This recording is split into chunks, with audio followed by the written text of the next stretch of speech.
Good morning. Ngasigi card ki message yung minarase. Ngasi se ko sagon se numit ko. Sagon se numit oire aduga tang ama su oire ko. Ado ina ngarang nung dang post tawgiba videos to haipetang yung bio haidi sagon se su oibanina tha hobu so bunina keke tawba ya kadage haibado ina khara budi share tawre ko haidi cinnamon blow toxin ba khochun ba aduga amani ina anuba khara ga hap kibani ko. Ado haipetang check tawbiro thengna hap kibani haidi myam yengam da basu yai ko. Do ahambada akogi number ko sagon sen gi number se number 25 leire aduga color dana akogi hangapan machu gumba kai gumba season abi yai ko. Do first ko card home katang lothok jarage unuti gi lothok dana card number 1 card number 2 aduga card number 3 ko 1 2 3 sidagi amma choose tawbirase aduga timing so happy dai haijarage ko haidi first kan bangai yenga se ko haidi first ko first se engonda kenoma offer ni khangde proposal ni khangde natraga mina haitare ko nang sima tawgera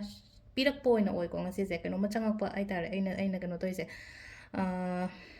aduga amasung leno ko aina ga khallaga leiba pot ngasi se ai sima tawge na handagi ga sum khallaga lerak lena ko haidi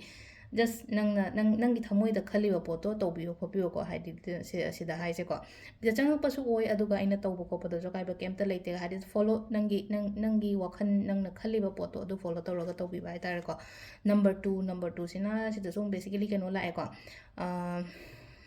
akoigi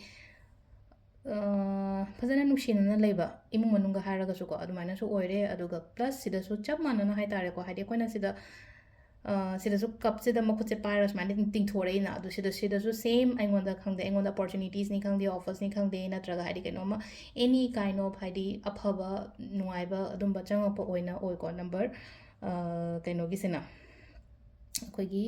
number 2 khanba ngai gi oina haraga diko sida aduga number 3 ko number 3 su pai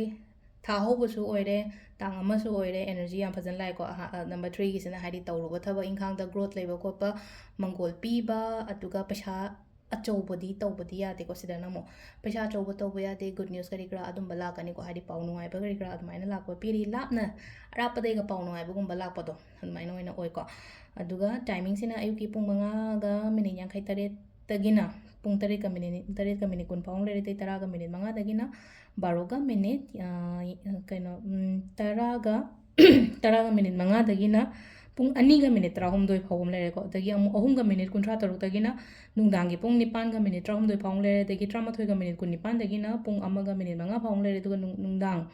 ahing nungyai nungalam dagina 2 ga minute 12 dagina pung 5 ga minute 53 phawu sisina next day nungalam dagi oidone ko adu amu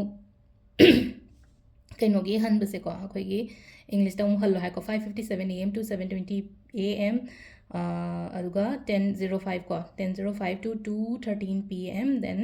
again 3:36 pm to 8:13 pm adu matungda 11:28 pm to 1:05 am then again 2:42 am to 5:56 am ko sisina next day nongalam dai ko adu sida leire khogi ngasi gi card ki message se ma'am thank you